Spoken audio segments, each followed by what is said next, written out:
Fala galera, bom dia, boa tarde, boa noite para vocês aí, tamo juntasso. Gabriel, mais uma semana de história para a UERJ.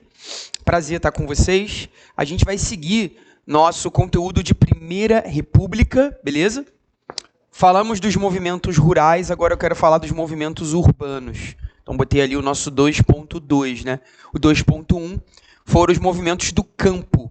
Agora a gente vai para a cidade, tá? Vamos resolver as questões da mesma lista que nós fizemos na última aula, tudo bem? Vou seguir a mesma lista de República Velha com vocês.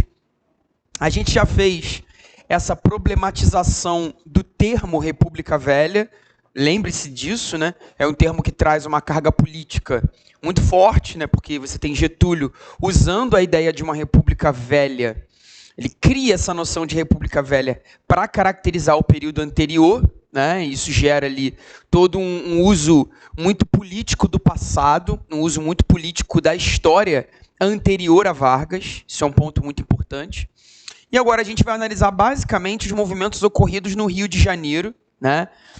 Pensando na revolta da vacina, revolta da chibata. Há também um forte movimento grevista em São Paulo, né? A famosa greve de 1917, que eu também quero analisar. E um fenômeno importante também ali, o chamado tenentismo, tá? Que vai ser muito importante para a gente entender a ascensão do Getúlio, do próprio Vargas, que é um cara que está aqui, né, nesse contexto político lá no sul do Brasil, uma liderança importante na região de São Borja, e vai aos poucos ascender a uma nova condição política, vai adotar ali uma série de comportamentos mais revolucionários, mais agressivos, que o colocam como líder do executivo em 1930. A gente vai entender um pouco do movimento tenentista, que é um movimento que vai apoiar muito o Getúlio, tá? Vamos começar aqui, para eu ir para as questões daqui a pouco, né? Pensando no primeiro movimento aqui legal da gente revelar, que é a revolta da vacina, ocorrida em 1904, no Rio de Janeiro.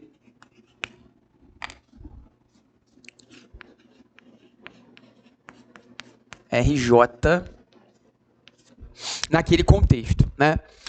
Muito importante essa revolta, ela cai bastante na UERJ e agora vai tomar uma relevância talvez maior pelas comparações com a atualidade, e é bom a gente fazer algumas separações aqui, porque não acho que faz muito sentido comparar, não. São coisas bem diferentes.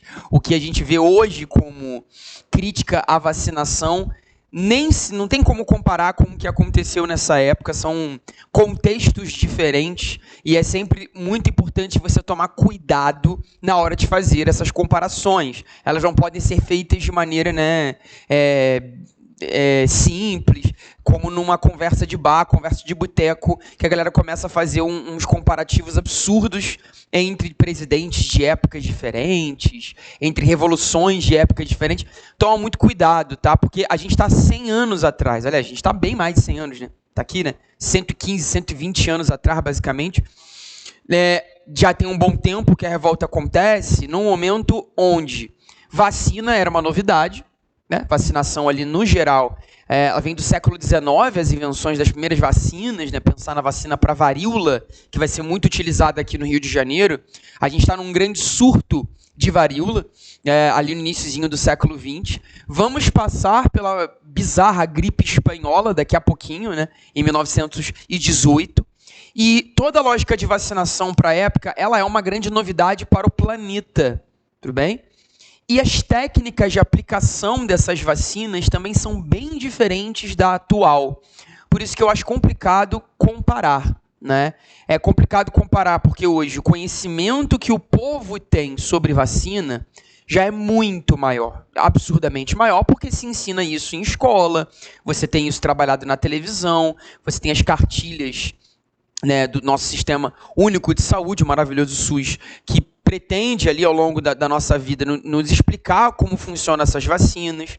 A gente tem, né, a nossa própria carteira de vacinação, né, quando nascemos e tal. Então, assim, acho muito complicado essa comparação, porque hoje a gente tem muito mais instrução sobre isso do que tínhamos no passado, tá? E estamos falando, galera, de um momento onde o próprio acesso à educação ainda não é público no Brasil, né? Aqui a gente está numa educação que ainda prioriza, né, os colégios particulares, os colégios privados, segmentados entre homens e mulheres, inclusive com muita força na questão religiosa, né, porque você tem grande parte dos colégios aqui no Brasil ainda controlados pela Igreja Católica. Quem vai universalizar o ensino, quem vai laicizar o nosso ensino, ou seja, ele vai separar o ensino da religião, é Getúlio. Isso vai demorar ainda a acontecer. Então já acho que é legal você ter um pouco dessa lógica, tá? Muito ruim essa comparação, porque o nosso nível de educação hoje melhorou bastante em relação às questões científicas, né? Não que tenha se tornado, claro, ótimo, né? A gente ainda tem muito que avançar, especialmente nas áreas pobres do Brasil, acerca da instrução das pessoas, né? A gente sabe que medicina preventiva no Brasil é um grande desafio. A gente não tem medicina preventiva, basicamente, né? As nossas UBSs, elas, infelizmente, não conseguem dar conta do tratamento preventivo à população mais pobre. Só que, se você joga para 100 anos atrás, esse problema você pode multiplicar por 100. Assim, um problema muito maior, tá?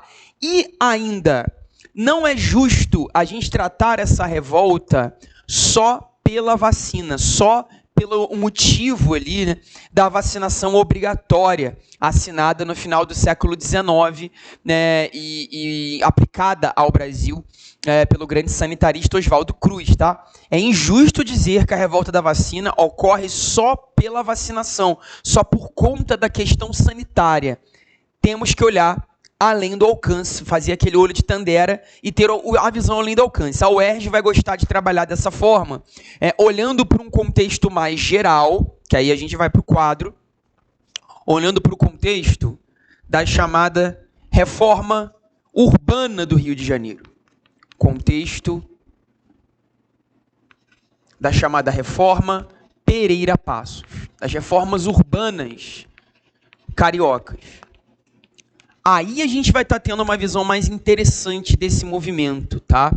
O prefeito Pereira Passos seria tipo o Eduardo Paes da época. Ou o Eduardo Paes é o Pereira Passos da nossa geração, enfim. Ele vai empreender, a partir ali do seu mandato em 1902, uma série de reformas muito profundas no centro do Rio de Janeiro, tá? O prefeito Pereira Passos, à época a gente vai estar no governo do presidente Rodrigues Alves, tá? Que é o nosso segundo presidente cafeicultor, né? O primeiro foi o Prudente de Moraes, segundo o Rodrigues Alves, e prefeito do Rio de Janeiro, tá? A gente está em território carioca, vai empreender ali reformas no sentido de uma modernização carioca, uma modernização do centro. Dizia o próprio prefeito que o Rio precisava respirar ares europeus. A ideia do Rio como a Paris dos trópicos. Esse era o sonho da elite política carioca naquele contexto. Diria que ainda é, né? As próprias reformas lá do Eduardo Paes, né? Atual prefeito, mas a gente sabe que já administrou a cidade lá no contexto olímpico e tal, né? As comparações entre os dois são muito comuns, né? Porque o Rio também viveu esse boom, essa gentrificação, essa perfumaria de reformas agora nos anos 2010. Então a UERJ gosta de conectar temporalidades, ela adora fazer isso, a gente já resolveu algumas questões que a UERJ vai ficar conectando épocas diferentes, mas não para dizer que foi igual. No geral, a UERJ ela gosta de conectar as temporalidades para ver o que está diferente, né? Aqui é um primeiro grande ciclo de gentrificação da cidade, né? O Rio de Janeiro é a nossa capital federal e era uma cidade considerada problemática por dois fatores, tá? Muita aglomeração de trabalhadores no centro, tudo bem? Após a Lei Áurea, a gente vai ter um boom, né, de migração de trabalhadores camponeses, trabalhadores ex-escravizados, em direção à capital. Havia essa ideia, né, de que o Rio de Janeiro, por ser capital, ele traria mais oportunidades, né, econômicas, oportunidades, né, para as pessoas terem emprego, para as pessoas poderem ter realmente uma vida econômica mais ativa. Então você tem muita migração de ex-escravos para o Rio de Janeiro, a ponto de muita gente ali da classe média, da aristocracia carioca, começar a ir embora do centro do Rio porque se incomodava ali em dividir a calçada, né, com pessoas, trabalhadores e trabalhadoras mais humildes, né? É um momento, inclusive, onde você começa a ter esse processo, de fato, da ocupação das famosas favelas. Elas já estavam ocupadas, na verdade, de antes, né? Muitas favelas cresceram no Rio de Janeiro no final da Guerra do Paraguai, né, quando escravizados voltaram daquela guerra e receberam a sua alforria, né, e vão passar a ocupar ali certas zonas de morro. A gente pensa, por exemplo, no Morro da Providência, que é um dos mais antigos do Brasil, onde a galera foi ocupar aquela região de encosta, esperando providência do governo. Olha que interessante a origem do nome, né, do Morro da Providência. Estamos aqui esperando providência de Dom Pedro, que nos prometeu liberdade, mas também nos prometeu inserção na vida econômica, nos prometeu um lar, nos prometeu uma casa. Nós vamos ocupar essa região aqui enquanto o governo toma as providências. E a galera está lá até hoje esperando a tal da providência. Bizarro, né? Então, assim, favela já existia, tá, gente? Às vezes o aluno ele vai dizer que, por conta das reformas do prefeito, é que as primeiras favelas se formaram no Rio de Janeiro. Por favor, não, tá? Você já tem uma formação anterior. O que você pode dizer, na verdade, é que esse processo vai intensificar a formação das favelas, tá? Mas ela já existia. Então você vê o Rio de Janeiro nesse primeiro problema, uma cidade abarrotada de trabalhadores no centro, especialmente ex-escravos. Primeiro problema. O segundo problema é que o Rio de Janeiro se torna, né, na visão de muitos jornais da época, isso foi o apelido dado ao Rio de Janeiro, cidade febril. Enquanto São Paulo foi apelidada de cidade fabril, por conta do seu surto industrial, né, muito ali no contexto da Era Mauá e também ali no final do século XIX, cafeicultores começaram a investir, né, em pequenas indústrias paulistas. São Paulo era a cidade das fábricas, cidade fabril. O Rio é a cidade febril, pelos surtos de doenças. Então a gente vai ver aqui a ideia do Rio como a Paris dos trópicos, pegando a Europa como referência cultural para erradicar essas doenças, né? Faz parte da reforma desse cara tratar a questão sanitária do Rio de Janeiro, mas, sobretudo, faz sentido também essas reformas para que a gente possa ampliar a malha urbana, melhorar ali os aparelhos culturais da cidade. O Rio de Janeiro, uma cidade abarrotada de trabalhadores, mas que não oferecia opção de entretenimento para as elites, né? Tanto que as elites estavam ali, ó, indo embora do centro, tentando ocupar outros bairros, né? Aí que você começa a ter uma inicial chegada ali a certas regiões da Zona Norte, ali o que vai ser no futuro a Tijuca, né? Ali indo também em direção à Zona Sul, né? Que por enquanto não está super ocupada, até porque Jardim Botânico nessa época era um grande pântano, né? Então assim, você começa a ter a classe média tentando outras alternativas de moradia, porque não vê no centro do Rio um local seguro, porque, enfim, tem esse preconceito com os trabalhadores que vivem ali, né, que seriam criminosos, que batem carteira, que são dedicados ao samba, à umbanda, ao candomblé. Você tem já, né, a figura de uma série de pais, né, de santo, de mães de santo no Rio de Janeiro. E isso causa um estranhamento com a classe média branca, né? Não quero viver no meio dessa galera, né? Não quero viver no meio desses vagabundos aí que trabalham carregando peso o dia inteiro. Olha só, a classe média, né, que tem ojeriza a trabalhadores braçais. E no fim do dia quer fazer uma roda de samba ali, né, próximo à Pedra do Sal, para cantar suas lamúrias, usando palavras de baixo calão. A classe média não quer conviver com isso. Então ela, em tese, vai emigrar, ela vai embora. O Pereira Passos, ele quer resgatar essa lógica, né? Por isso a ideia de transformação do Rio como Paris dos trópicos. É legal você fazer uma conexão interessante com a chamada cultura da Belle Époque, termo da época, utilizado lá na França, que fez sucesso na Europa. A chamada Bela Época francesa, onde existia, né, na Europa uma grande confiança na ciência e na arte. A Belle Époque foi um período ali entre 1880 até a Primeira Guerra Mundial, onde a Europa estava muito confiante nas suas novas expressões artísticas, né? Os novos pintores da época, né? Impressionistas, expressionistas, o cinema fazendo muito sucesso também, né? Inventado na França, né? O cinema é uma grande invenção da cidade de Lyon, pelos irmãos Lumière, né? Que vão inventar a fotografia que se mexe, né? A fotografia em movimento, daí a ideia do vídeo, da ideia do filme. E toda essa confiança na nova arte, toda essa confiança na ciência também, né, é o chamado clima da Belle Époque. Né? Novas estruturas arquitetônicas, o uso do aço em prédios, né? Tanto que a Torre Eiffel foi inaugurada nessa época, né? Em 1889, e era a grande expressão da Belle Époque, a grande expressão da confiança na modernidade. Né? Você imagina uma torre de aço retorcido, é uma coisa muito impactante para a época no cenário de Paris. Galera, toda essa lógica, o Pereira Passos ele quer trazer para o Rio de Janeiro. Ele quer importar essa lógica para cá. São as duas grandes referências que o Rio de Janeiro teria de cidade, né? Paris e Viena, né? Na Áustria, uma cidade muito antiga, ali, que deriva da Idade Média e que também sofre muitas intervenções urbanas no contexto do século XIX pela administração dos Habsburgo, né? A grande família austríaca que vai investir muito na corte em Viena, assim como Napoleão havia investido muito em Paris, e futuramente a própria República Francesa também vai fazer uma série de obras públicas para ampliar as vias. Aqui, galera, estamos falando de reformas burguesas. Não é para o trabalhador continuar no centro, é para ele ir embora.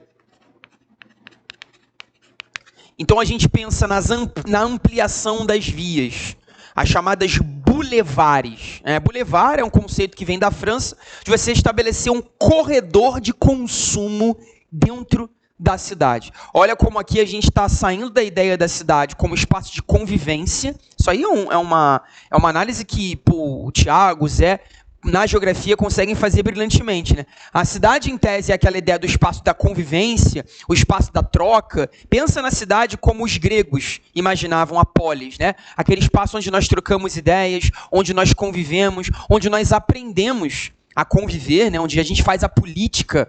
Galera, o que está acontecendo aqui é um espaço de não convivência, né? Porque a classe trabalhadora, né, que ocupa o centro não pode ocupar mais. A ideia é que a gente possa segregar essas pessoas, tanto por serem negras, como por serem pobres, como também por serem trabalhadores, né?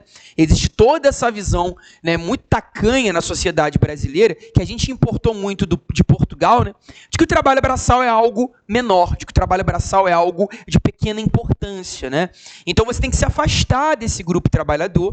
Essas reformas burguesas, né, pensando na ampliação das vias públicas, na formação dos bulevares, tem muito a ver com a ideia de que, bem, eu vou alargar a calçada, né? Se a gente pega, por exemplo, a famosa Avenida Central, né, que a gente chama hoje de Avenida Rio Branco, né?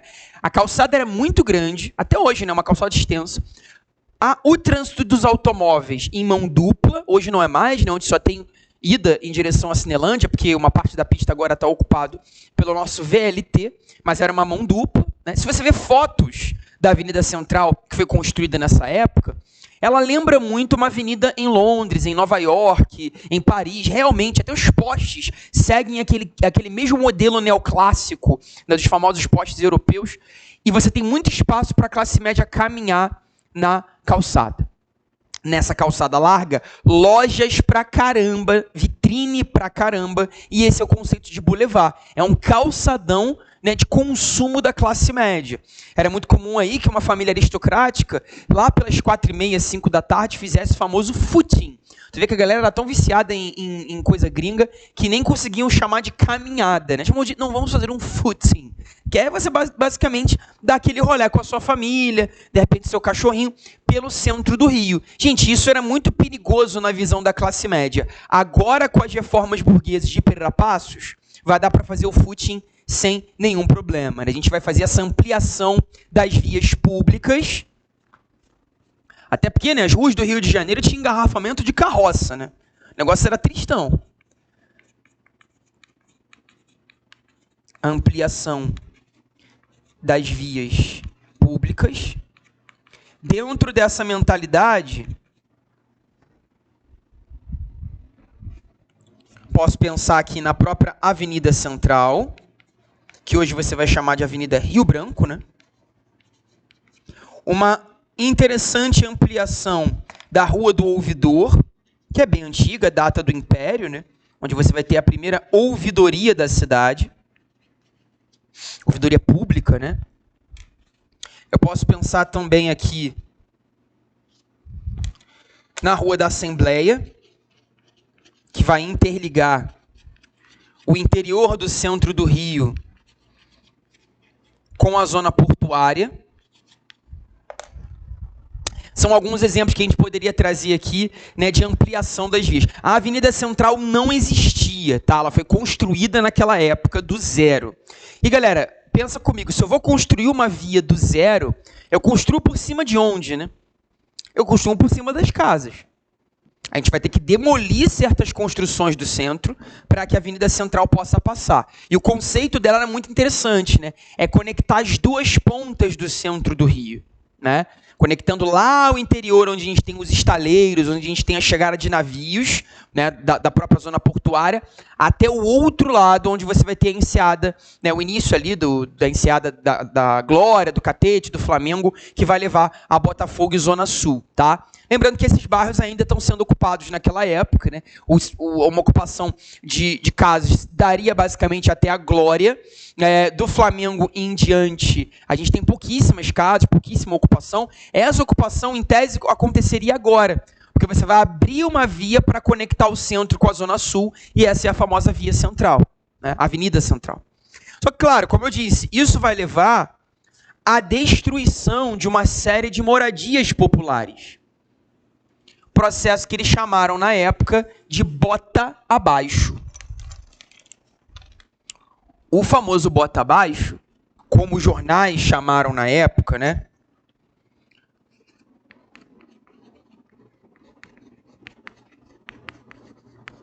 Consistiu nesse processo de destruição das moradias, né?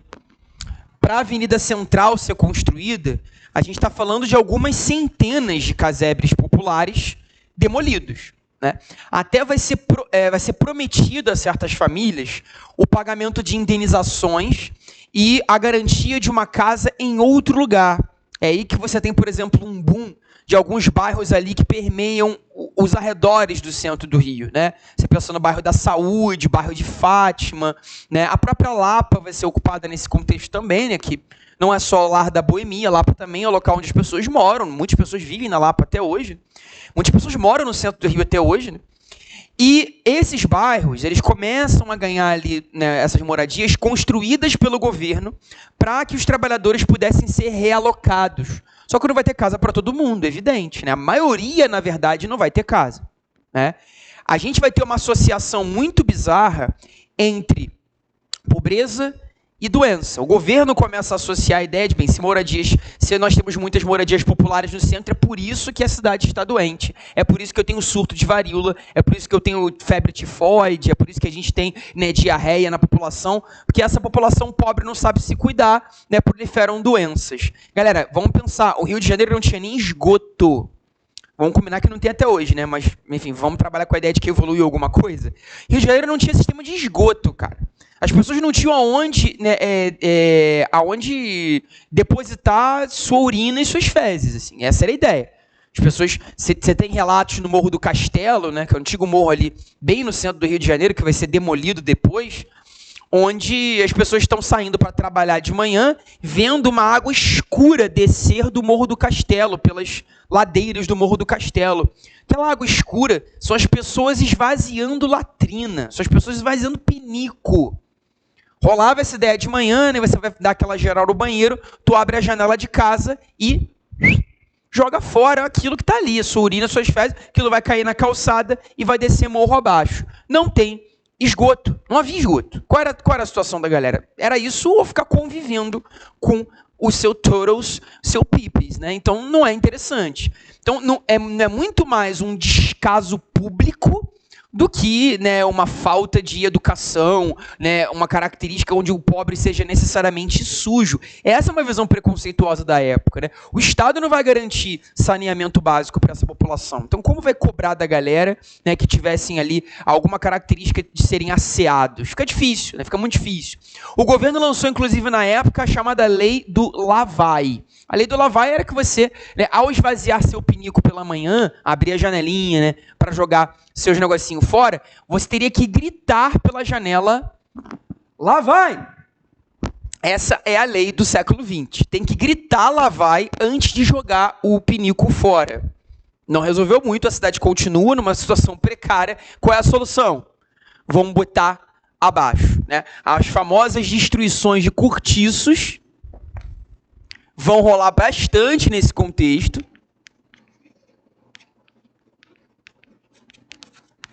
O mais famoso aí foi o Cabeça de Porco, que era um famoso cortiço no centro do Rio de Janeiro, que tinha esse apelido não por ser sujo, tá? O nome Cabeça de Porco, que depois virou até um sinônimo, né, de moradia popular. Ah, o cara mora lá numa cabeça de porco e tal. Mas havia um grande cortiço que tinha esse nome, porque quando você olhava a planta da cidade, planta baixa do Rio de Janeiro, né, a arquitetura, na verdade a engenharia urbana desse cortiço, lembra uma cabeça de porco. Porque geralmente os cortiços tinham um corredorzinho de entrada, né? E no final desse corredor se abria um salão, geralmente a céu aberto, onde a galera estendia roupa, era um lugar para fumar, uma área de convivência. Então, se você olha de cima, aparece o focinho e a cabeça de um porco, né? Corredor e uma área aberta. Você via nitidamente isso. Então, daí que vem o apelido Cabeça de Porco, tá? Não é necessariamente por ser um lugar sujo. Nesses cortiços, várias famílias vão conviver, né? No geral, famílias até de imigrantes. A gente já teve uma chegada de italianos e alemães, espanhóis aqui no Rio de Janeiro, em São Paulo também, né? Para ocupar ali aquela ideia da mão de obra livre da cafeicultura. E muitos vão tentar a vida na cidade, claro.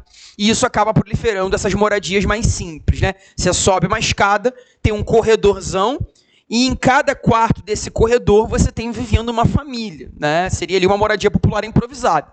A gente vai ter a destruição dessas moradias. Elas significavam para o Pereira Passos um entrave nesse processo de modernização.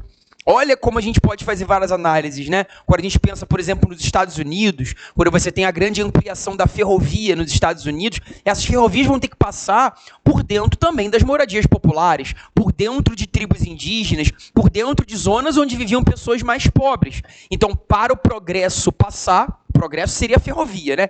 Para o progresso passar, o pobre não pode estar no caminho. O Rio de Janeiro vai ocupar essa lógica, né? Ele vai passar também por esse processo, não em relação à sua ferrovia, mas em relação a essa gentrificação, né? Essas reformas burguesas, essas reformas de modernização conservadora do Rio de Janeiro. Por que é uma modernização conservadora? Porque ela não inclui o trabalhador.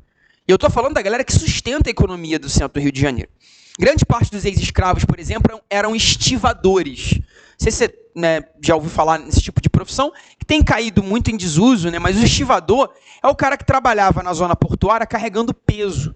A gente está falando de uma época que não existia container, tá, gente? A parada chegava nos caixotes, chegava nos sacos aqui, vindos da Europa, vindos dos Estados Unidos, e a missão era o estivador chegar lá, botar o máximo que ele puder nas costas e levar para o local de origem. Eram, no geral, ex-escravos. Homens muito fortes, né, que trabalharam na lavoura do café por anos e agora vão carregar peso lá da zona portuária para dentro do centro. E é dali que surge, por exemplo, esse ambiente que hoje no Rio a gente vai chamar de África, de Pequena África. Existe uma região aqui no centro do Rio, né, onde você tem a famosa Pedra do Sal, apelidada de Pequena África, onde você tem uma grande sobrevivência da cultura afro-brasileira, onde surge o samba, onde surge essa cultura, né, popular negra brasileira, por conta desses trabalhadores que estão ali, né, indo de um lado para o outro, carregando peso. Quando dá 6h30, 7 da noite, ele se senta num bar e, enfim, né, tenta ali se entreter da maneira que for possível, né? O que resta ali de 2, 3 horas do seu dia, porque no dia seguinte ele tem que acordar super cedo para ir andando até a zona portuária e conseguir trabalho. Galera, entenda, isso não é emprego oficial, não é emprego regularizado. Era uma coisa totalmente na base do bico. Você chega na zona portuária, ué, tá precisando de alguém para carregar um peso aí, de repente uma caixa? Não, ué, manda para cá. E é assim, na hora você conseguia um serviço, muitas vezes ganhava pelo número de caixas que você conseguia carregar no dia e voltava para casa, enfim, né, dando satisfação à esposa, aos filhos, ao conseguir isso aqui hoje, vamos ver como é que vai ser amanhã. Essa é a vida do trabalhador negro livre nesse Brasil e o cara agora recebe uma intimação, tem que ir embora. Tem que ir embora porque o progresso tem que passar no seu bairro, cara. O seu cortiço, ele é o entrave para a modernização da cidade. Tem engarrafamento de carroça nessas vias aqui. A gente precisa ampliar as calçadas. E quando você amplia a calçada, é claro que as casas que estão na beira da rua têm que ser destruídas, tá? Então, esse processo está muito ligado ao contexto dessas reformas urbanas do nosso Pereira Passos, tudo bem? Existe a lógica de realocar essas pessoas, mas a maioria não vai ter casa para ser realocado, então vai ter que ocupar moradias improvisadas no Morro da Providência, no Morro do Pinto, nos arredores da Lapa, ou ainda ir para a própria Zona Norte, onde você tem São Cristóvão, que é o famoso bairro operário, né? Onde hoje você tem o Grajaú, onde você tem Vila Isabel, que vai ser um grande berço do samba também no século XX, lá nos anos de 1930, 1940. Então, olha que interessante, né? Nós estamos incrementando a favelização. Não é que ela surgiu nesse momento, tá? Mas ela está incrementada, ou seja, aumento dessa favelização. E dentro desse processo é que vem a vacinação obrigatória. O projeto do Oswaldo Cruz vem aqui, né? Faz parte desse ciclo de reformas urbanas, percebe? O cara está sendo desalojado da sua casa de origem, do seu local de origem. Entenda, quando ele é desalojado, o primeiro problema é você ter que ir embora. É um desespero tremendo. Muitas vezes você não tem nem como levar suas coisas. Tem que ser mesmo na base do desespero. Quando você é desalojado para um outro bairro, geralmente fora do centro ou margeando o centro, concorda comigo que te jogaram para longe do trabalho? Porque eu trabalho na zona portuária. Se agora tu vai viver em Vila Isabel, se agora tu vai viver no Grajaú, se agora você vai ter que viver no Maracanã, ali nos arredores da Tijuca, você está longe do trabalho. Eu preciso agora de grana para me locomover até o trabalho, porque antes eu ia a pé. Eu descia a rua e ia a pé para a zona portuária, porque eu morava no mesmo bairro que eu trabalhava. Agora não é mais isso, né? A gente quer gentrificar o centro, então o trabalhador não pode viver lá. Os negócios têm que ocupar o centro do Rio, né? A gente tem a inauguração, por exemplo, da Cinelândia, né? Praça hoje que recebe lá o nome de Mahatma Gandhi, embora poucos saibam, tá? Tem a estátua do Gandhi lá atrás, ninguém nunca viu. A gente ainda chama de Cinelândia, apesar de não ter mais nenhum cinema na Cinelândia, que ficou um só, sobrou um só, o Cine Odeon. Mas a Cinelândia foi uma praça fundada aqui, no final da Avenida Central, finalzinho, né, onde você tem o Teatro Municipal, onde você tem a Biblioteca de Dom João VI, né, inaugurada lá em 1808, onde você teria ali todos os cinemas da cidade. Foram mais de 10 cinemas inaugurados, por isso era chamada Cinelândia, né? Seria o final do passeio da classe média, passeou por toda a Avenida Central, terminou naquela praça, vamos ao cinema, vamos ao teatro. Entretenimentos da burguesia, da elite, né? Só pensar, galera, cinema tem um grande recorte de classe. Logo o preço do ingresso, né? É caro pra caramba até hoje. Mas há uma regra bizarra, ninguém entra no cinema sem fraque. Você tem que estar de paletó para assistir o filme. Isso durou até os anos 50, até os anos 60 tinha essa regra bizarra. Você tinha lá o traje de passeio completo para entrar no cinema. E por quem é que vai ter um traje de passeio completo? Mesmo que você consiga juntar grana para comprar um ticket para ver um filme, né? Você é um trabalhador, imagina que você vai juntar uma grana. Você ainda tem que juntar uma grana para comprar roupa, né? E é o famoso, cara, tenho nem roupa para isso. Nenhum trabalhador vai ao cinema, né? É um entretenimento das elites mesmo. Então, eu já estou expulsando esse cara cultural e geograficamente do centro. Eu estou encarecendo a vida do trabalhador também, né? Porque ele está longe do local de trabalho agora, ele vai ter que se locomover pagando um transporte público.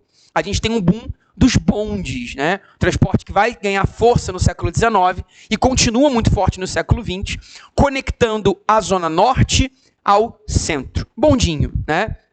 Só que tem que pagar, né? Tem que pagar.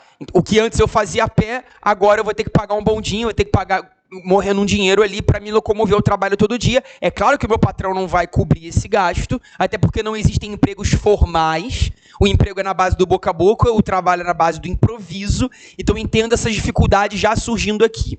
Vamos fazer uma questão que já traz esse ponto. A número 1. Tá? Primeira questão aí da nossa lista de República Velha traz a capa da revista Ilustrada, grande jornal da época, e olha o que mostra, né? Você tem uma cabeça de porco, olha a referência ao cortiço, e uma barata em cima, uma barata enorme na cabeça de porco, né? No início da noite de 26 de janeiro de 1893, por ordem do prefeito do Distrito Federal, Cândido Barata Ribeiro foi prefeito antes do Pereira Passos, tá? 1893, antes dele. Pereira Passos aqui, a partir de 1902. Quiser anotar? As reformas vieram aqui, tá? O Barata Ribeiro foi um pouco antes. A polícia ocupou o mais célebre dos cortiços cariocas, conhecido como Cabeça de Porco, no centro da cidade. A estalagem, conjunto de casinhas onde viviam 400 a 2.000 pessoas, foi em seguida desocupada, sem que se desse aos moradores o tempo necessário para recolherem suas coisas. Em poucas horas foi demolida. Não tardou para que a expressão cabeça de porco se impusesse como sinônimo de cortiço.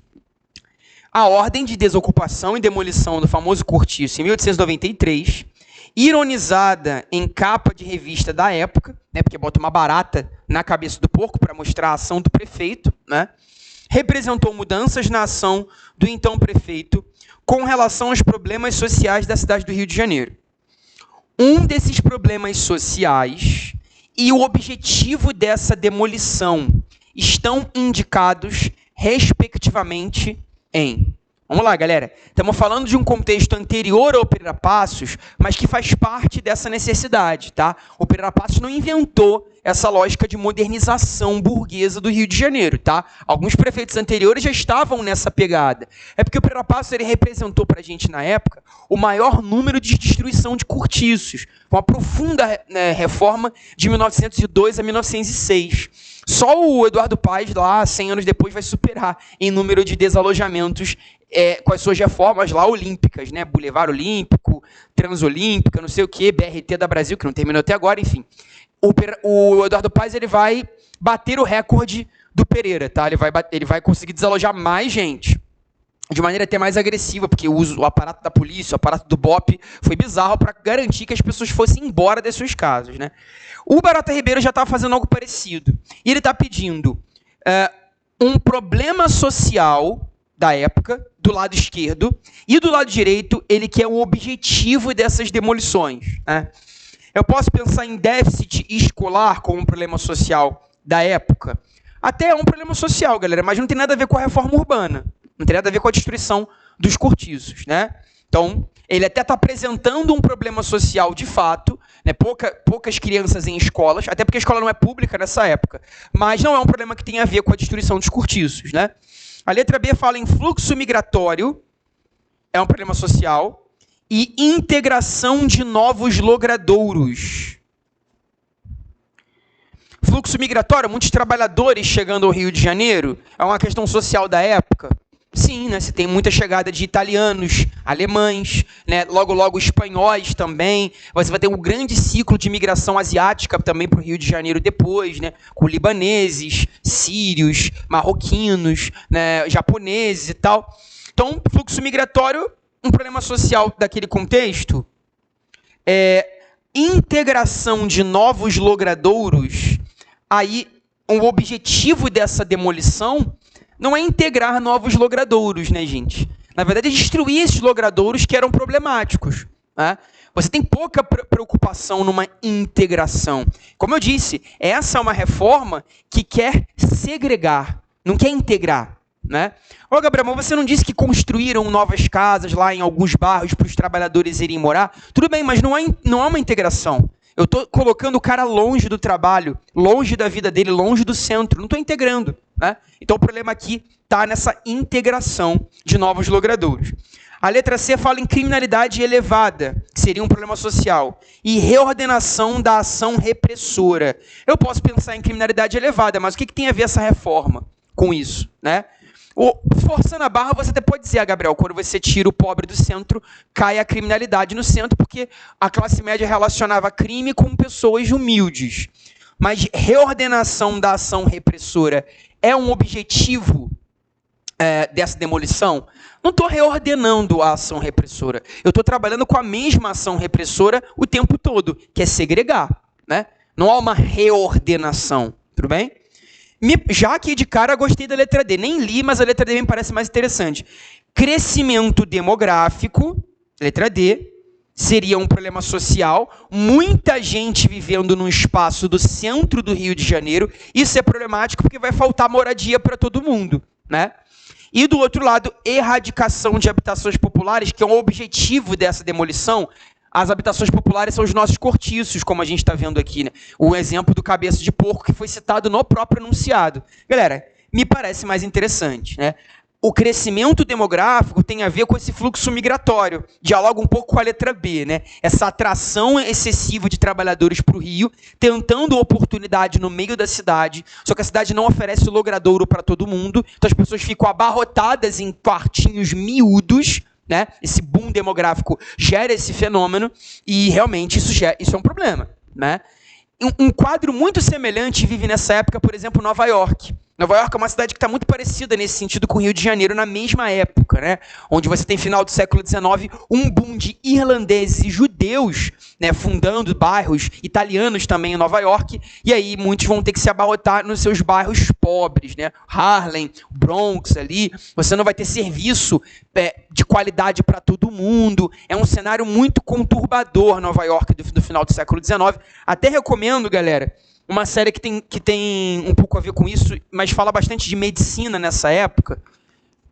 Quem quiser curtir um pouco da lógica médica americana no final do século XIX, a série The Nick, que já foi cancelada até, ela tem acho que 2 temporadas só, ela conta a história de um hospital em Nova York no final do século XIX, que existiu inclusive, do Nick Bowker, e conta a história mesmo ali da vivência daqueles médicos, 1800 e lá vai bolinha, tentando tratar uma cidade que está caótica, uma cidade com muito trabalhador, com muita gente doente, com muita gente necessitada, e vivendo ainda aquela lógica racista muito forte nos Estados Unidos, né, segregando brancos e negros, tratando o trabalhador negro de maneira muito, né, negativa.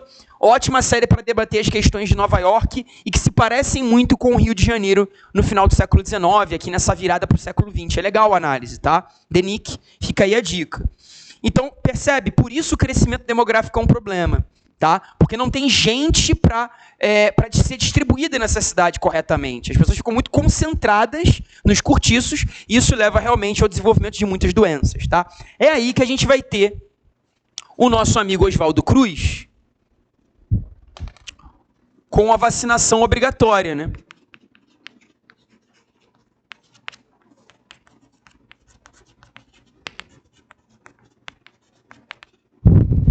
Vai propor ao Congresso a lei de vacinação obrigatória,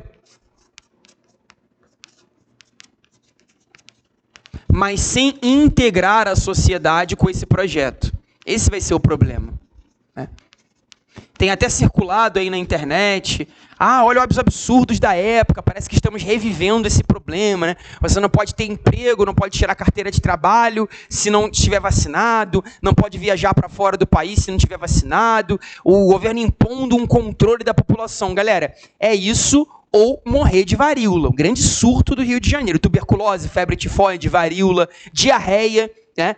Uns dados assim assustadores. Em 1901, uma criança tinha 50% de chance de chegar aos 2 anos de idade. Olha que dado bizarro. Você tem metade das chances, 50% de chance de completar 2 anos de idade. A maioria morria, né? A maioria não, metade pelo menos dos bebês nascidos, né? 50-50, morrem antes dos 2 anos de idade. Motivo da morte: desinteria. Isso é bizarro, isso é medieval, né? O tratamento ali para os recém-nascidos é muito precário. A gente só vai melhorar um pouco a expectativa de vida mesmo do brasileiro, e especialmente o tratamento das mulheres grávidas e dos bebês, a partir dos anos 60, galera. É outro dia que a gente melhorou essa questão da natalidade, o que é o básico, né? Você tratar com luvas, fazendo ali a limpeza correta do processo de gestação da mulher, né? Do próprio parto, que era feito de maneira, às vezes, muito precária.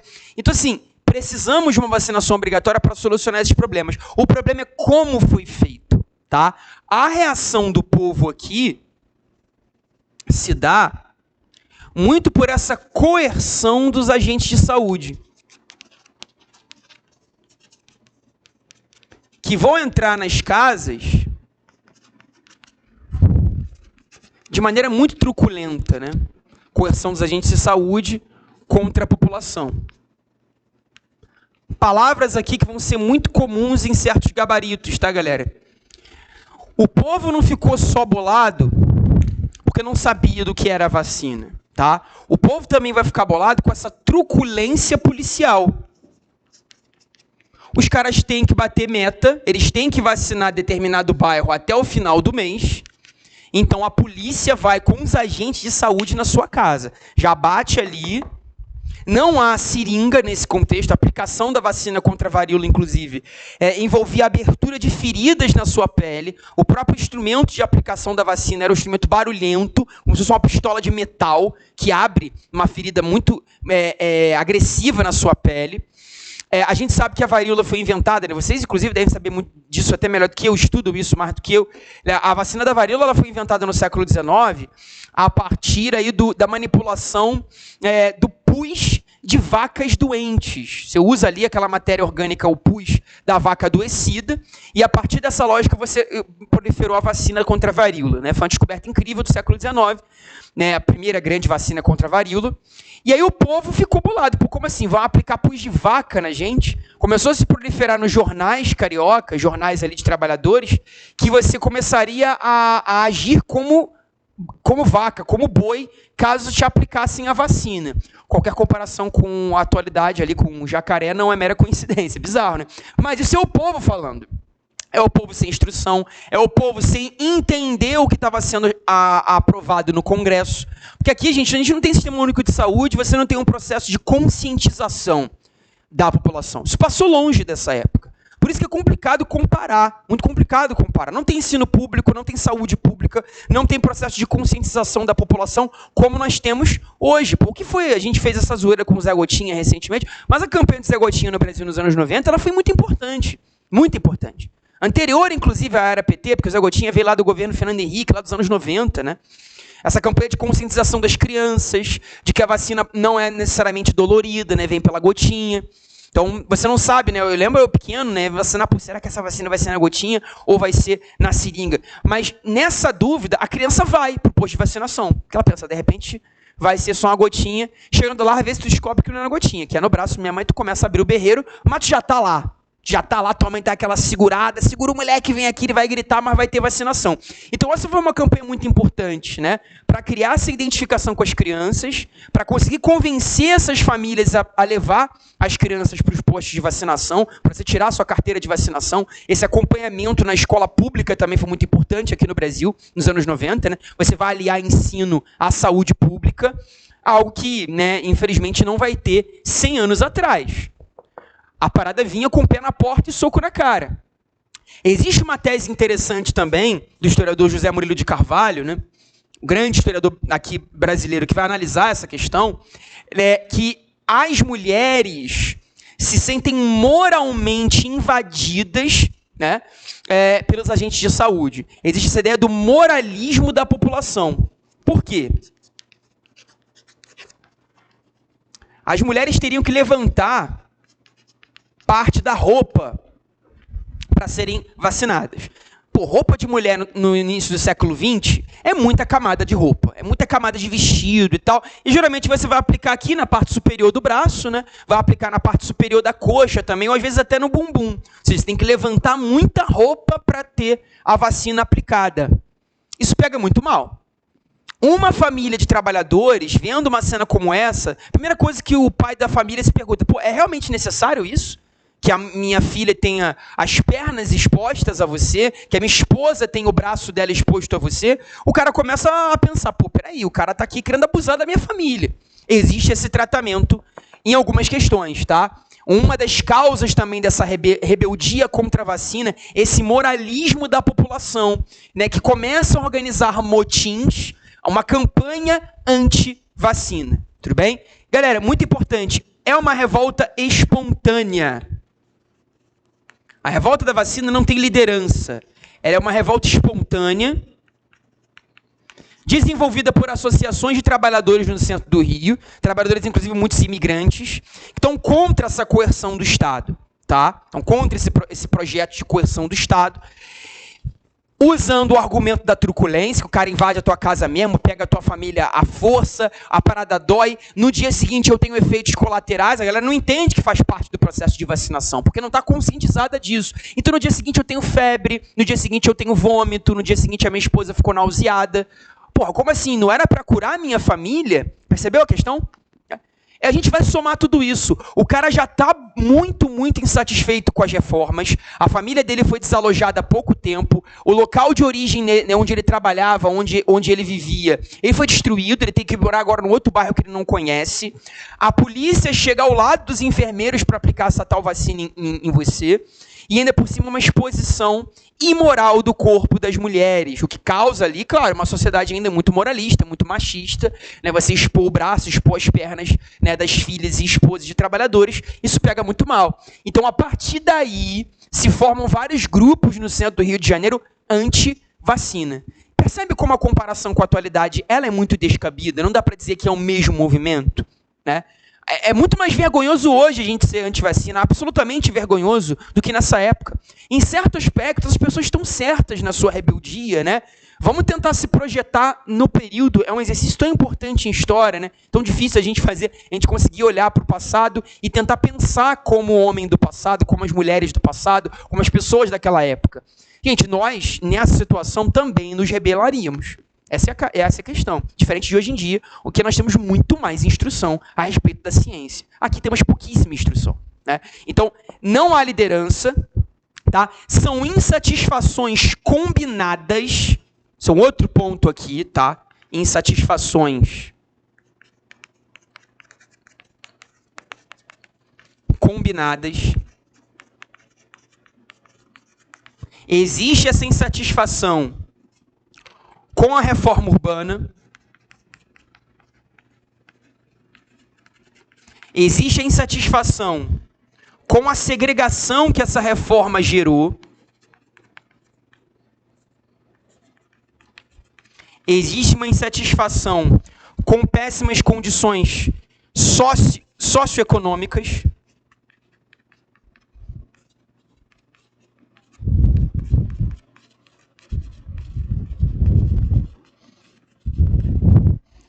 e, claro, uma insatisfação com a violência do Estado. Tudo isso pode aparecer em gabarito, tá? Não olhe só para a vacinação obrigatória, não pense, né, que esse foi o único motivo. A gente vai combinar uma série de insatisfações que a gente está analisando aqui. Mais uma questão, galera. Queria fazer aqui com vocês a número 3 da nossa mesma lista, tá? Olha o número 13, ela mostra, né, caveiras reunidas com um capzinho de enfermeiro, né? Revista Tagarela, publicada em agosto de 1904, em que 3 doenças, febre amarela, peste bubônica e varíola, realizam conferência na cidade do Rio de Janeiro. A ideia da cidade febril, que eu comentei, né? A capital da República não pode continuar a ser apontada como sede de vida difícil quando tem fartos elementos para constituir o mais notável centro de atração de braços, de atividade de capitais nesta parte do mundo. Rodrigues Alves, presidente da República na época. No início do século XX, enquanto a charge ironizava um dos graves problemas que afetava a população do Rio de Janeiro, o pronunciamento do então presidente Rodrigues Alves enfatizava a preocupação com que poderia comprometer o desenvolvimento da capital da República. Naquele contexto, uma ação governamental para promover tal desenvolvimento e um resultado obtido foram, respectivamente.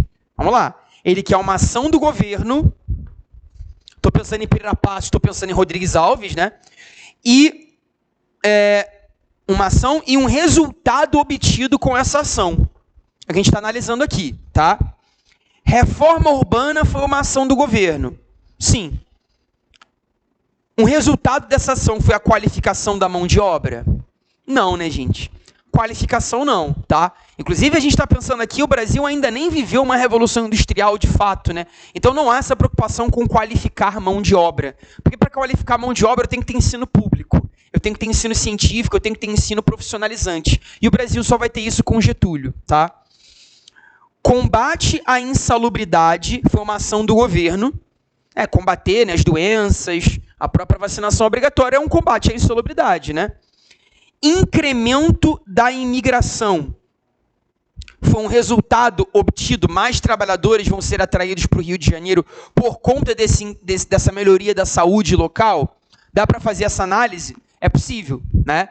Esse combate à insalubridade, por exemplo, veio numa campanha bizarra que o governo fez na época, onde ele remunerou as pessoas que entregassem ratos à prefeitura. Porque, enfim, muitas dessas doenças eram transmitidas pela infestação de ratos, né?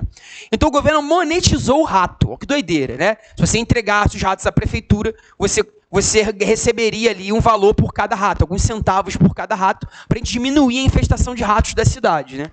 Só que carioca é carioca, né? A galera começou a criar rato em casa. Pegava os ratinhos na rua, botava para cruzar, cruzamento de rato aí, começou uns anúncios no Face, compra o rato, pá. A galera começou a criar rato em casa para vender e tirar um trocado. Olha que bizarro, né? A situação precária da economia carioca, as pessoas não têm emprego, as pessoas não têm trabalho, e viram na criação de rato uma oportunidade de tirar dinheiro. Não deu muito certo, né? Deu mais certo essa aplicação obrigatória da vacina, que foi negada pela população, mas era uma maneira de conseguir melhorar os índices, né, de proliferação das doenças, né? A letra C fala em ampliação da rede hospitalar. Quem dera, né? A letra D fala em expansão do saneamento básico. Quem dera também, né, gente? Infelizmente, o Rio de Janeiro ainda vai carecer de sistema de esgoto. A gente lembra que até alguns anos atrás explodia bueiro no centro do Rio de Janeiro. Então, saneamento básico expandido não é uma questão dessa época, tá? A outra parte da letra D até fala de erradicação da pobreza. Não foi um resultado obtido com a época, né? A gente realmente fica com a letra B. Combate à insalubridade, que foi uma ação do governo à época, com a vacinação, e o incremento da imigração. Mais trabalhadores vão ser atraídos a viver, né? Não no centro, ali eles não são bem-vindos, mas nesses bairros periféricos, né? Eu penso muito na Tijuca, que tem uma grande imigração de judeus, né, no início do século XX, por conta dessas reformas urbanas e da vacinação obrigatória, que foi negada pela população. O governo teve que voltar atrás na lei, né? Ele teve que retirar a lei, tamanho ali foi o número de prisões.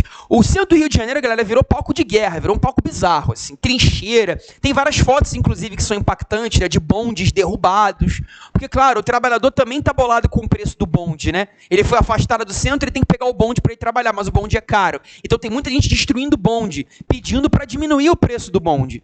Pô, Gabriel, mas é uma revolta da vacina, aí tem gente pedindo para cair o preço do bonde. Pois é, como eu disse, são insatisfações combinadas. Lembra muito o que aconteceu no Rio de Janeiro em junho de 2013, onde a gente estava reclamando pelo preço da passagem, mas também insatisfeito com as obras da Copa do Mundo, mas também insatisfeito com várias questões políticas. Várias combinações ali de insatisfações, de interesses combinados, aparecem em junho de 2013 e apareceram na revolta da vacina em 1904. Acabou que ela teve esse nome, mas ela não pode ser resumida só por isso, tá? Então, chegamos nesse entendimento. Quero falar de uma outra revolta aqui, para a gente resolver as questões 8 e 9. A nossa revolta da chibata e as greves de 17, tá? Essas são mais simples, são mais rápidas, o contexto não é tão longo quanto esse, né? Me delonguei mais na vacina porque o contexto dela é um contexto interessante e pode ser muito bem tema de questão, sem dúvida, porque é bem atual, né? Quando a gente pensa na revolta da chibata, eu estou em 1910, também no Rio de Janeiro.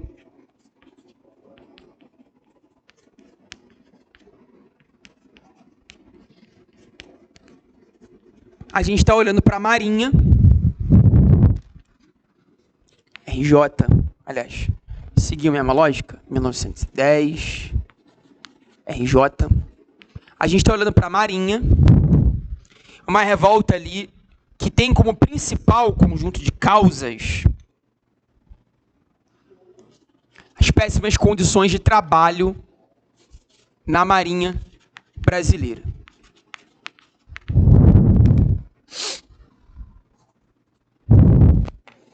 A gente pensa nessas condições precárias de trabalho na Marinha.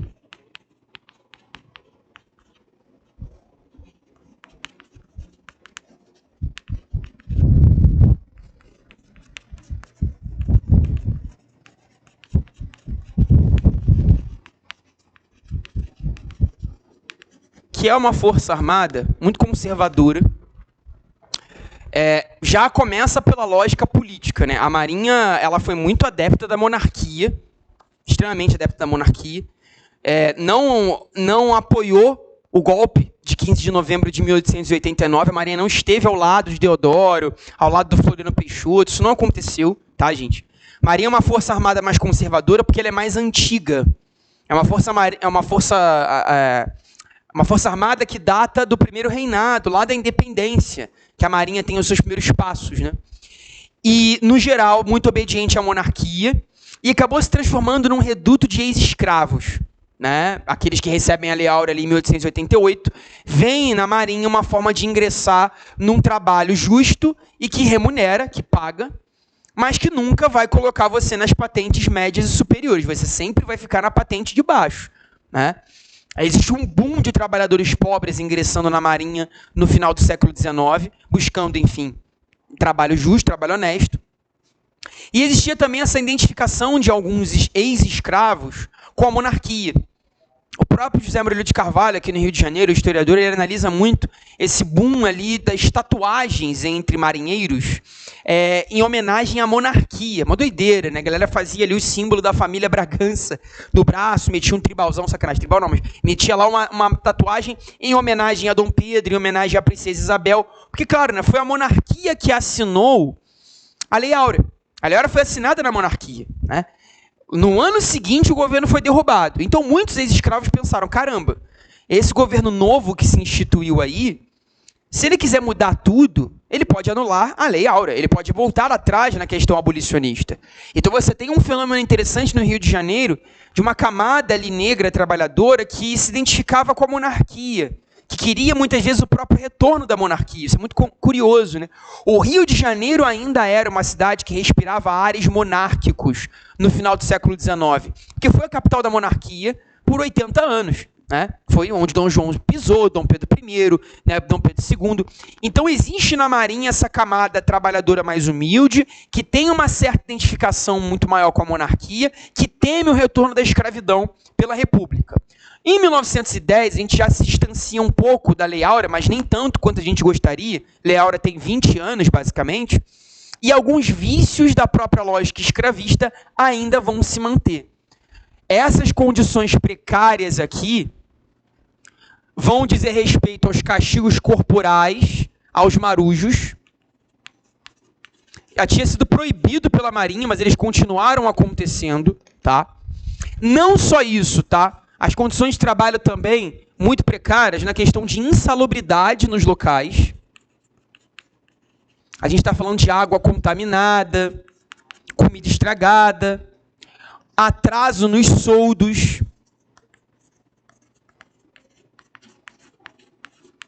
Aqui só das patentes menores, né? Isso que é mais triste. Então, tudo isso a gente pode colocar como um caso geral. Não pensa só na questão das chibatadas. Pensa também que o trabalho dos caras não está sendo bem remunerado, atrasado muitas vezes, e a gente ainda tem essas condições muito ruins da saúde do marinheiro no local de trabalho. Comida estragada, água contaminada, enfim, condições muito negativas.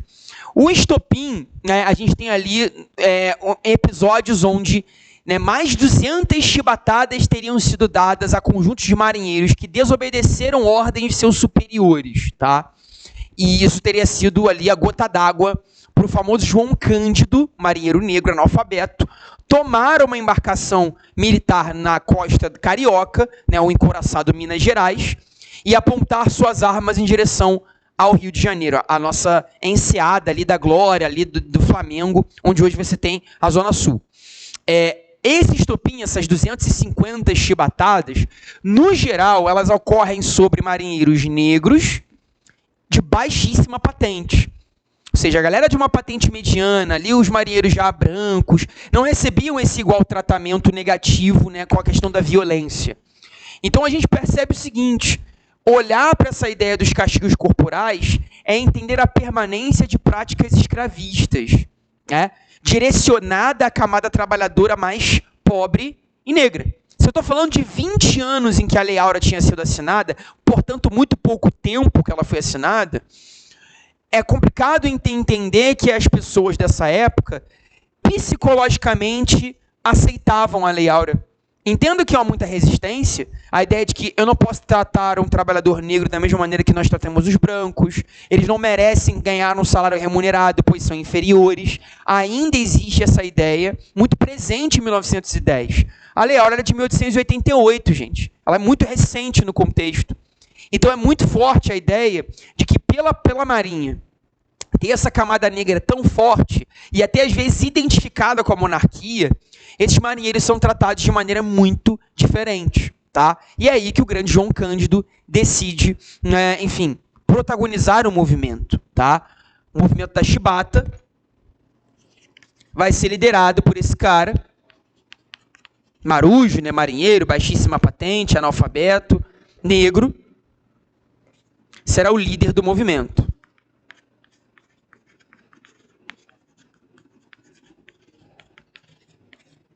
Como eu disse, esse cara toma um navio de guerra no litoral do Rio, tá?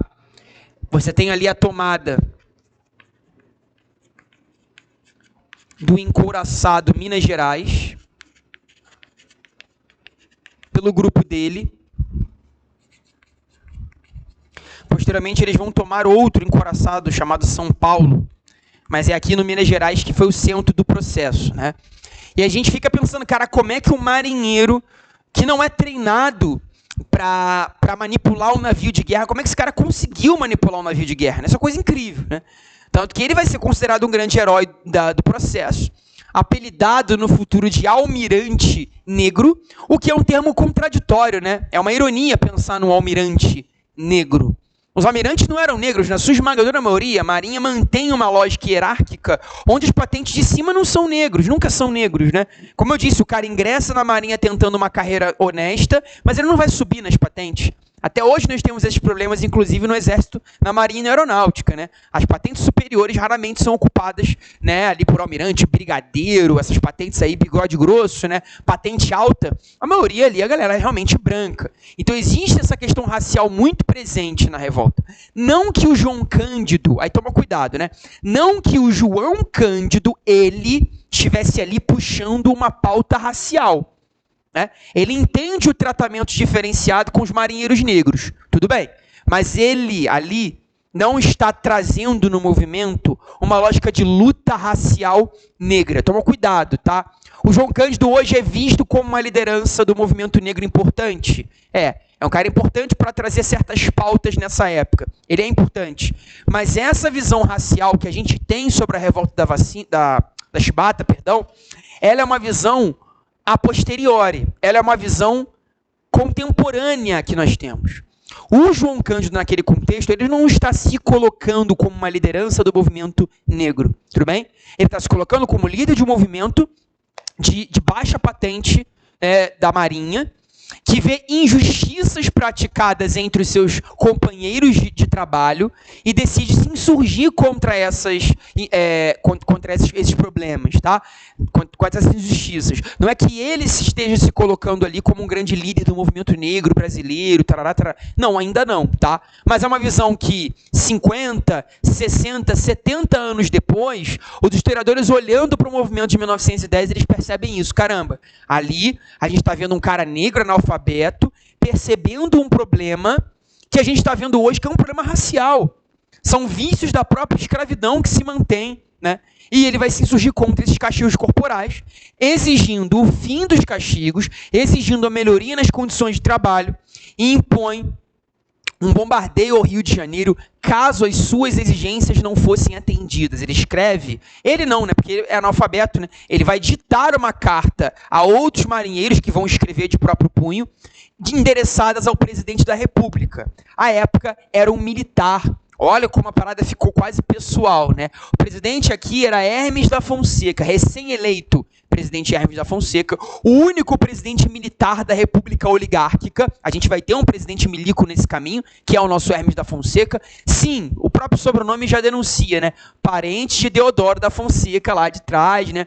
Então ele traz essa veia positivista de novo para o governo e vai ter que enfrentar uma revolta de marinheiros, ou seja, é da Força Armada de lá, né? Não é do exército como era o Deodoro, como era o próprio Hermes, né? Então, Hermes recebe essas cartas, vai analisar as exigências de Cândido, e Cândido está ali, né? Manipulando Minas Gerais, apontando as armas para as praias cariocas, dizendo, se não atender, em até tantas horas a gente começa a atirar. É guerra civil aqui, é doideiro, os caras estavam realmente muito satisfeitos. O governo decide atender às reivindicações, promete aderir ao movimento. Não, vamos cumprir com as nossas promessas, os castigos corporais, essas práticas escravistas ainda precisam ser combatidas e nós prometemos, né, anulá-las. Tá? Então você tem o próprio governo, num primeiro momento, em diálogo com o movimento.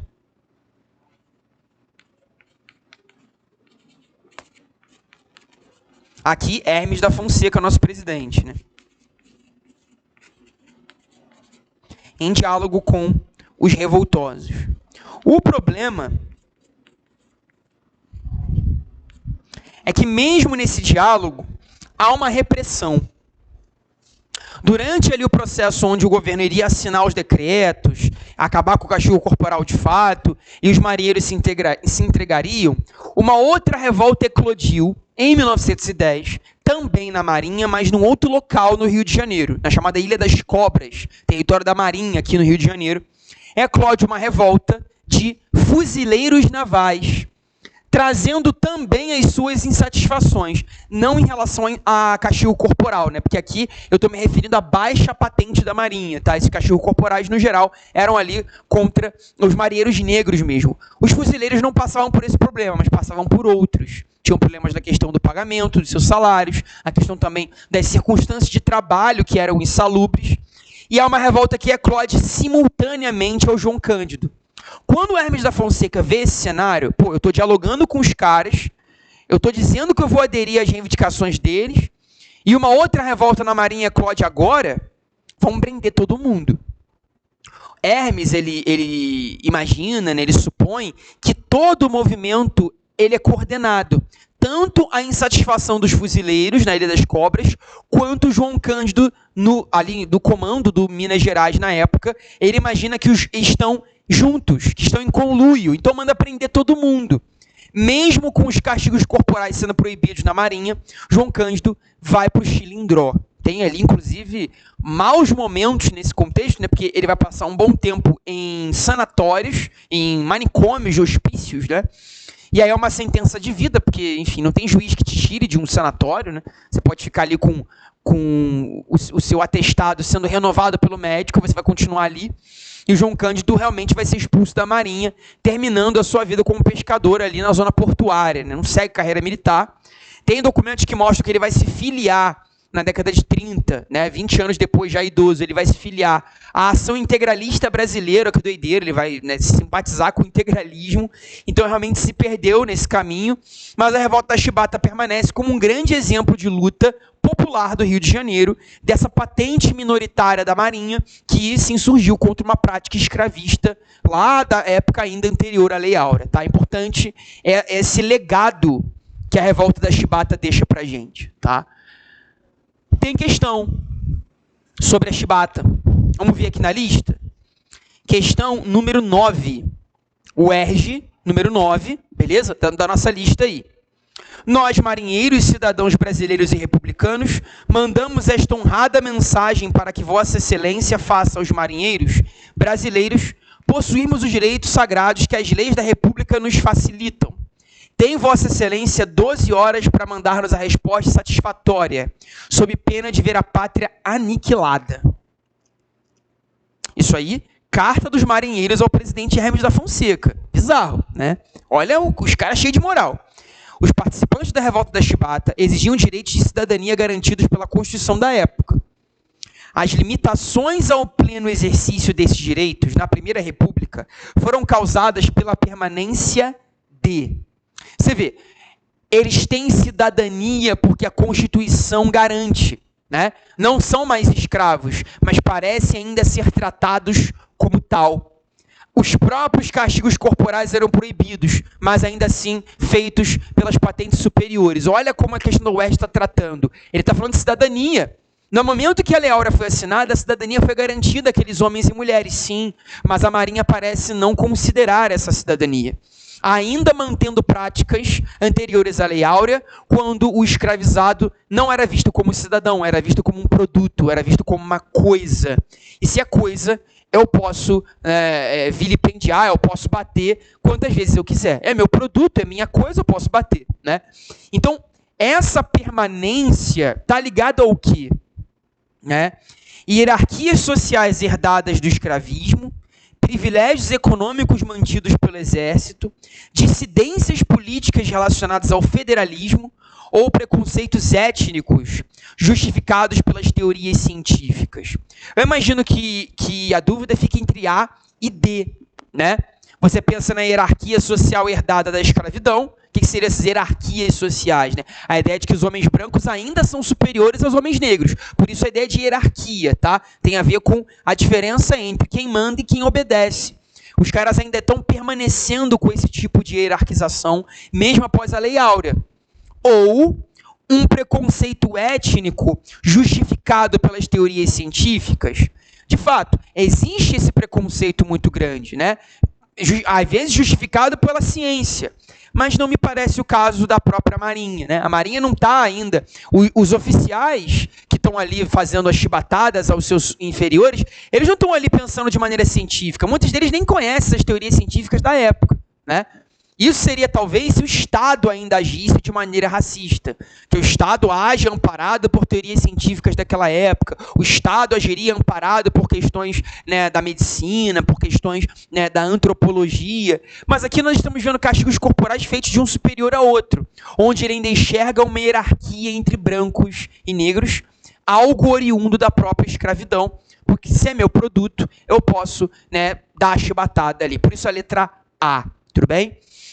Não é essa ideia... A gente poderia pensar em preconceito étnico justificado pelas teorias científicas se fosse uma ação empreendida de violência pelo Estado. Mas não, são ações empreendidas por uma patente superior do Exército, almirantes, né, a galera de cima, contra uma patente inferior, que era a patente de marinheiro. Tá? Para a gente fechar, galera, para a gente fazer o número 8 aqui e encerrar, eu tenho o último movimento aqui, que são as greves de 1917.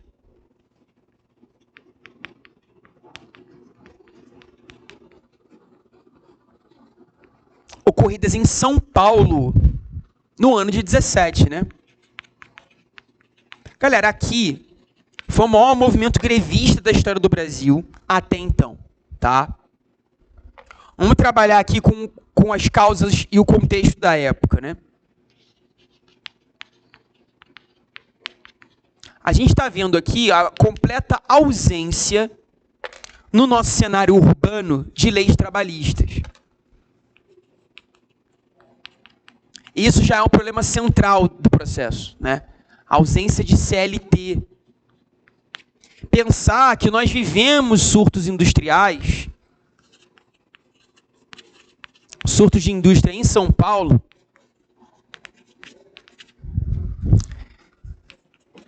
sem avanço de questões sociais. Então é muito complicado pensar numa classe urbana. Eu estou me referindo principalmente aqui a imigrantes, né? Vão chegar aqui, né, com oportunidade de trabalho, tentando oportunidade de emprego, mas uma negociação parca entre eles e o contratador, né, entre eles e o patrão. Não tem salário mínimo, não tem segurança de trabalho, não tem proteção ao trabalho do menor. A disparidade do salário entre homens e mulheres ainda é muito, muito, muito grande. Para você ter uma noção, uma criança recebe mais do que mulher em fábrica, né, na Europa, no Rio de Janeiro, nessa época. É bizarro. O salário da criança é maior do que o das mulheres. Você não regulariza o trabalho da criança e ainda admite que ela é uma mão de obra melhor na fábrica do que a mão de obra feminina. Que as crianças são pequenas, elas entram na máquina, elas consertam a máquina por dentro, então, em tese, o salário dela seria maior. Assustador o cenário, né? Então, esse é o ponto. Nós vivemos, basicamente, 2 surtos de indústria no Sudeste, né? Lá na Era Mauá, 1860, e um segundo surto bem no final do século XIX, que vai estar muito associado à borracha, vai estar muito associado ali aos investimentos que os cafeicultores vão fazer na indústria. Os cafeicultores começam a ter capital sobrando, capital excedente, e começam a investir em bolsa de valores, começam a investir em ferrovias, começam a investir em fábricas, pequenas fábricas, né? Só que esses investimentos, esses surtos, eles vêm desacompanhados de questões sociais em avanço. Pelo contrário, é retrocesso. A gente pode pensar, por exemplo, em greve nessa época, que é caso de polícia. Isso é frase. E vários políticos, até do presidente da República à época, né? A gente está aqui terminando o governo Venceslau Braz, né? Greve é caso de polícia. Grevista é vagabundo, tem que ir preso. Lógica que a gente adotava no Brasil até o final da ditadura, basicamente, né? A gente só legalizou greve de verdade aqui, de 1988 para cá, né? Só ali com a Constituição Cidadã. Mas até ali, né, 82, 83, vamos lembrar que o Lula foi preso por liderar uma greve, né? Ele não matou ninguém, não roubou banco, né, como aparece aí nas threads de WhatsApp da vida. A Dilma, sim, já passa uma prisão diferente, mas o Lula foi preso lá em 1980, passou ali, né, algumas madrugadas no Chilindró, porque era grevista. Líder de greves. Então, assim, há um problema que permanece em nossa história, né? Esse tratamento do grevista, daquele que lidera piquete, daquele que, né, que enfrenta o patrão, como criminoso. Então, um total desamparo sobre essa classe urbana. Total. Só pensar, né, gente? Se eu estou falando de Primeira República, de República Velha, é um processo ainda de um Brasil muito rural. Muito rural. Tá? Então, as reivindicações aqui, elas são muito básicas. Dentro do que a gente vai chamar do movimento anarcossindicalista. Opa, peraí que deu ruim. Tem que diminuir a letra. O termo correto para a gente usar nas questões é esse, tá? Anarcossindicalismo.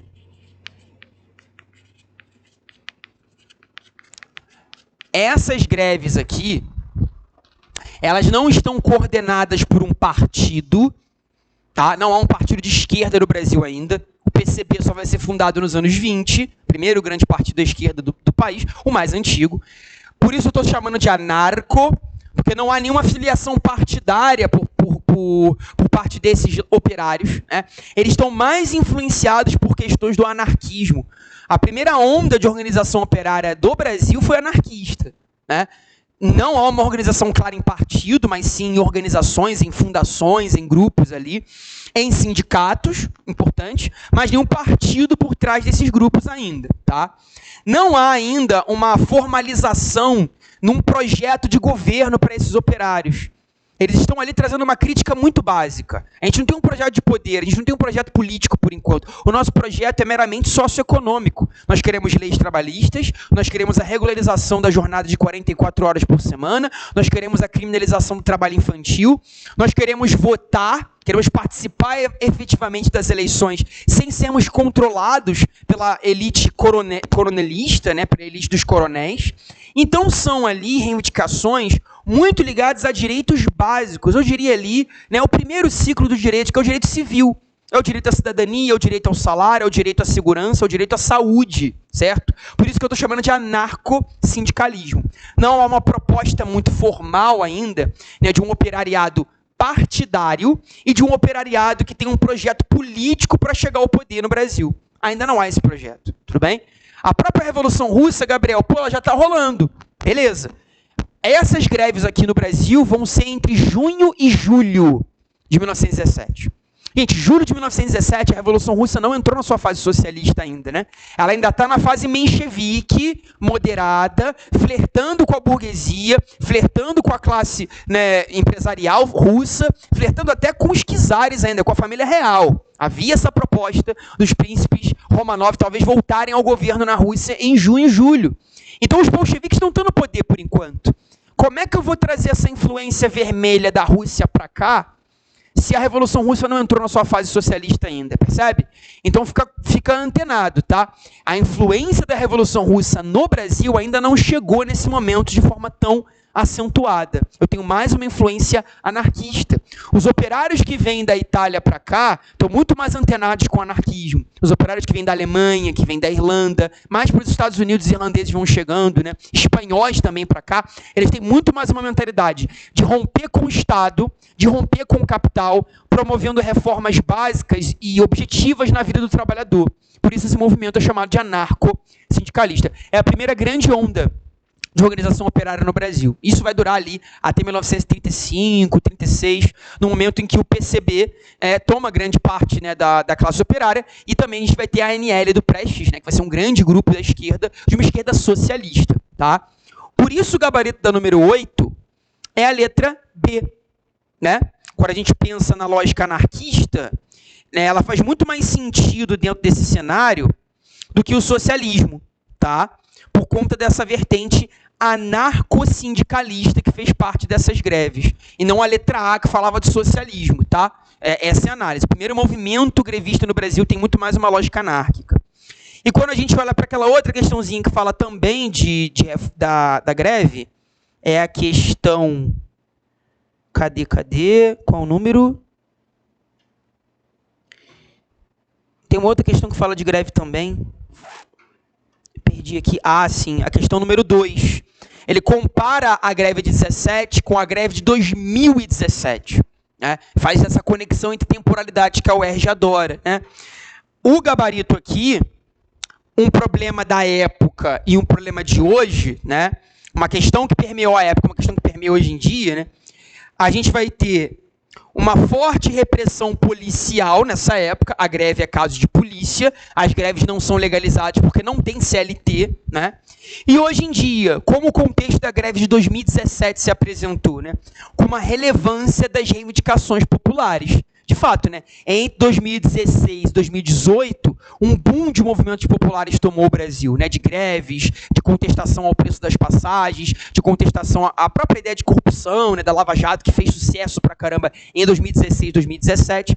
Então, o contexto das greves atuais traz muito mais uma relevância das reivindicações populares, enquanto aqui essa relevância vai ser totalmente reprimida, porque o grevista tem que ir para a cadeia. Isso só mudou com a nossa atual Constituição. Tá? O Vargas ele até vai tentar ampliar esses direitos trabalhistas, mas pô, na era do Estado Novo, greve continuou sendo proibida, né? Essa ideia do Vargas como o pai dos pobres, vamos rever isso na aula de Vargas aí, porque a gente tem que ter uma visão mais crítica sobre Getúlio para fazer o UERJ, tá? Mas isso é assunto para o próximo encontro, tá? A gente entra em Getúlio na próxima aula, porque a gente já fechou a República Velha, resolvemos questões de Vargas, que é um cara que cai pra caramba na UERJ, e seguimos o barco rumo à felicidade. Beleza, gente? Forte abraço, galera. A gente se vê numa próxima. Se cuidem aí. Valeu.